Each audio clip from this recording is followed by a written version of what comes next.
আসসালামু আলাইকুম।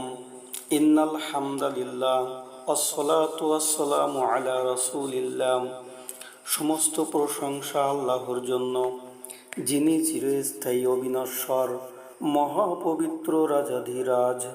একমাত্র তারই প্রশংসা, যিনি বিশ্ব জগৎকে সর্বোত্তম নিয়মে সৃষ্টি করেছেন। আমি তার প্রশংসা করি, তার অগণিত নিয়ামতের জন্য শুকরিয়া আদায় করি। আমি সাক্ষ্য দিচ্ছি যে আল্লাহ ছাড়া কোনো ইলাহা নেই, তিনি এক, তার কোনো শরীক নেই। আমি সাক্ষ্য দিচ্ছি যে আমাদের নেতা নবী মুহাম্মদ সাল্লাল্লাহু আলাইহি ওয়াসাল্লাম আল্লাহর বান্দা রসুল, যিনি সৃষ্টি জগতের মধ্যে সর্বোত্তম। আল্লাহ তার উপর, তার পবিত্র পরিবারবর্গ, সম্মানিত সাহাবীগণ এবং তাদের অনুসারীদের উপর অগণিত দরুদ সালাম বরকত অবতীর্ণ করুন। হে মানুষ সকল, আমি নিজেকে আপনাদেরকে আল্লাহ ভীতি অবলম্বনের উপদেশ দিচ্ছি। সুতরাং আপনারা আল্লাহকে ভয় করে চলুন। গোপন প্রকাশ্য সকল অবস্থায় আল্লাহকে ভয় করুন।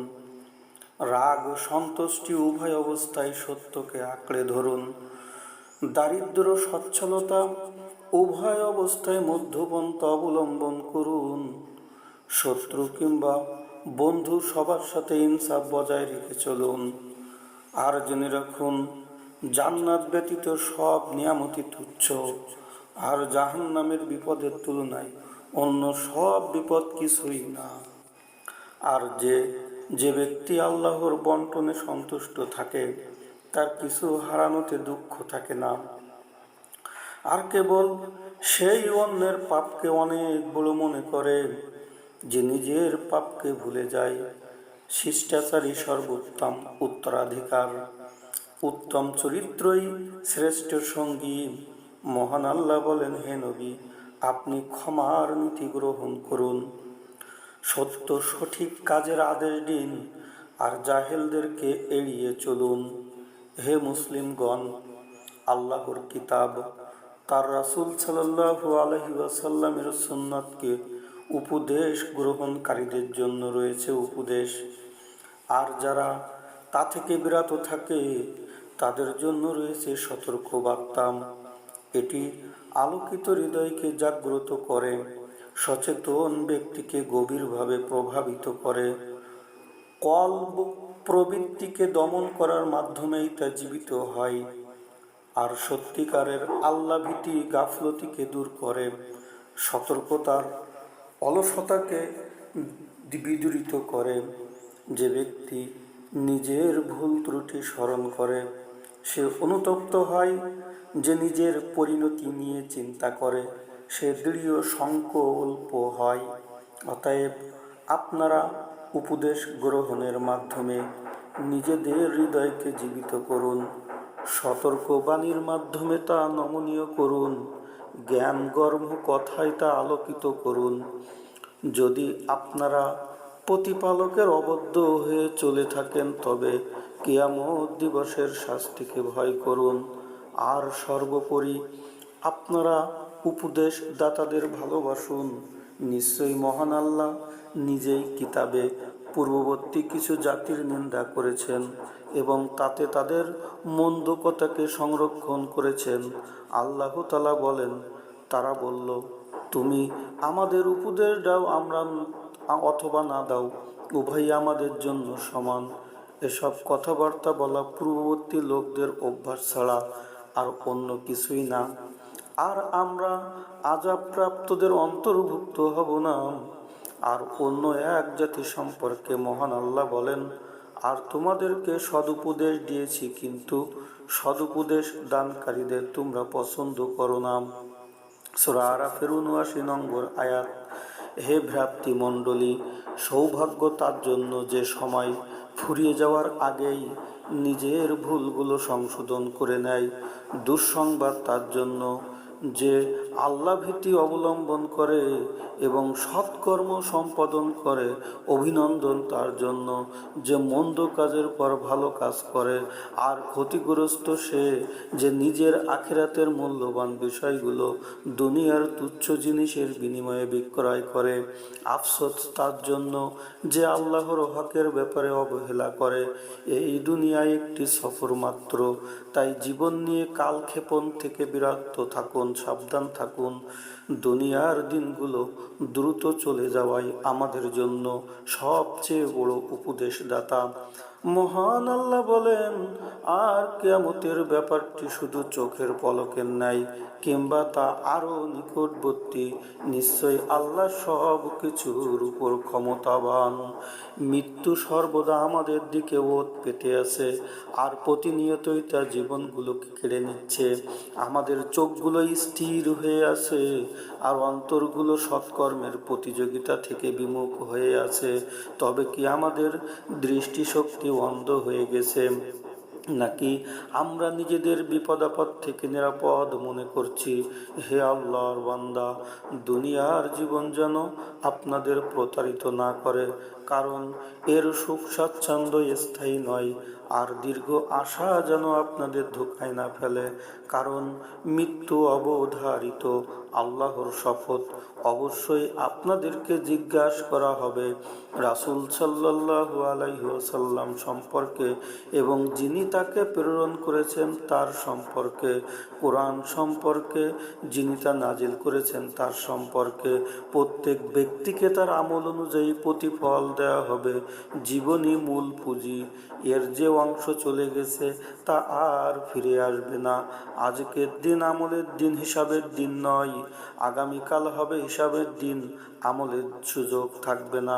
সুতরাং এখনই কবর তার ভয়াবহতার জন্য প্রস্তুত হন।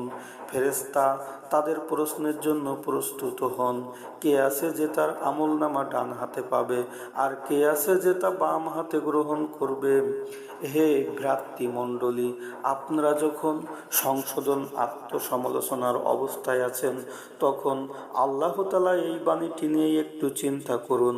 আল্লাহ তাআলা বলেন, আর অবশ্যই তারা বহন করবে তাদের বোঝা, এবং তাদের বোঝার সাথে আরো কিছু বোঝা।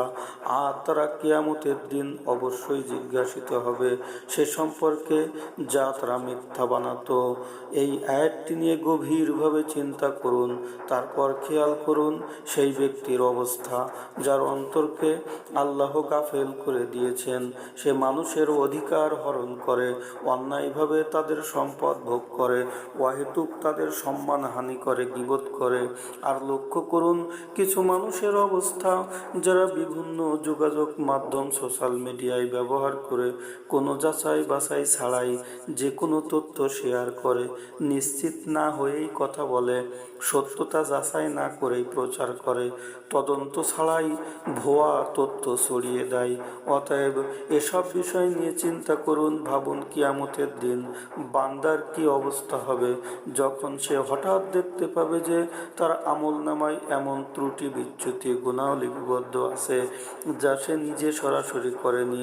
তখন সে বহন করবে সেই কাজের পাপ, তা প্রচার করার পাপ, যারা তা বিশ্বাস করেছে তাদের পাপ, যারা তা শুনেছে তাদের পাপ, যারা তা দেখেছে তাদের পাপ, যাদেরকে তা বিভ্রান্ত করেছে তাদের পাপ, যাদের সংকল্প দুর্বল করেছে তাদের পাপ, যাদেরকে সত্য থেকে ফিরিয়ে দিয়েছে মিথ্যাকে তাদের কাছে সুন্দর করে তুলেছে, এসব কিছুর পাপ। হে মুমিনগণ, বিপদ আপদের মধ্যেও দৃঢ় থাকাই আসল। সুস্থতা স্বাচ্ছন্দ্যের সময়ে তো সবাই দৃঢ় থাকতে পারে, আর বিপদের মধ্যেও সন্তুষ্টি প্রকাশই প্রকৃত গুণ। আরাম আয়েশের সময়ে তো এমনিতেই সবাই সন্তুষ্ট থাকে। যখন চাইতেই পাওয়া যায় তখন সবাই আত্মবিশ্বাসী হতে পারে, কিন্তু যখন তা অবিলম্বিত হয় তখন কয়জনই বা আত্মবিশ্বাস ধরে রাখতে পারে? বাহ্যিকভাবে সবাইকে ভালো মানুষ মনে হলেও একান্ত নির্জনে আল্লাহই জানেন তারা কি করছে। আল্লাহ সেই সব মানুষের প্রতি রহম করুন যাদের মনোবল উচ্চ, হৃদয় পবিত্র, যারা তাদের প্রতিপালকের বিধান মেনে চলে। কাজেই আপনারা তাদের মতো হওয়ার চেষ্টা করুন, তাদের কাজকে অনুসরণ করুন। হে আল্লাহর বান্দা, মানুষের সন্তুষ্টির জন্য কখনো সত্যকে ছেড়ে দেবেন না, আর মানুষের প্রশংসা পাওয়ার জন্য নিজেকে মুখোশে আড়াল করবেন না। শুনে রাখুন, বান্দার যখন সবচেয়ে উত্তম রিজিক হলো অন্তরের প্রশান্তি, আলোকিত বিবেক বুদ্ধি, হৃদয়ের পবিত্রতা, নিরাপদ চিন্তা লাভ করা, আর সবচেয়ে উত্তম অর্জন হলো পিতামাতার দোয়া, একজন খাঁটি আন্তরিক বন্ধুর সহানুভূতি পাওয়া। আর প্রকৃত সৎভাই তো সেই যে আপনার অনুপস্থিতিতে শূন্যতা অনুভব করে, আপনি ভুল করলে আপনাকে সতর্ক করে, দোয়া করার সময় আপনাকে ভুলে যায় না। এ ভ্রাতৃমণ্ডলী, কৃপণ ব্যক্তি সম্পদ জমা করে, কিন্তু সে জমা করে তা অন্যের কাছে চলে যায়। আর পরনিন্দাকারী ব্যক্তি ভালো কাজ করে, কিন্তু তার সওয়াব অন্যের কাছে চলে যায়। আল্লাহর আনুগত্যের কষ্ট ক্ষণস্থায়ী, কিন্তু তার প্রতিদান স্থায়ী। পক্ষান্তরে গুনাহের আনন্দ ক্ষণিক, কিন্তু তার শাস্তি স্থায়ী। ফুজাইল ইবনে ইয়াজ রাহিমাহুল্লাহ বলেছেন, তোমার কাছে কোনো গুনাহ যত ছোট মনে হবে, আল্লাহর কাছে তা ততই বড়, আর তোমার কাছে যত বড় মনে হবে, আল্লাহর কাছে তা ততই ছোট। হে আমার প্রিয়জনেরা, আপনাদের মধ্যে সর্বোত্তম হলো সেই ব্যক্তি যার চরিত্র সবচেয়ে সুন্দর।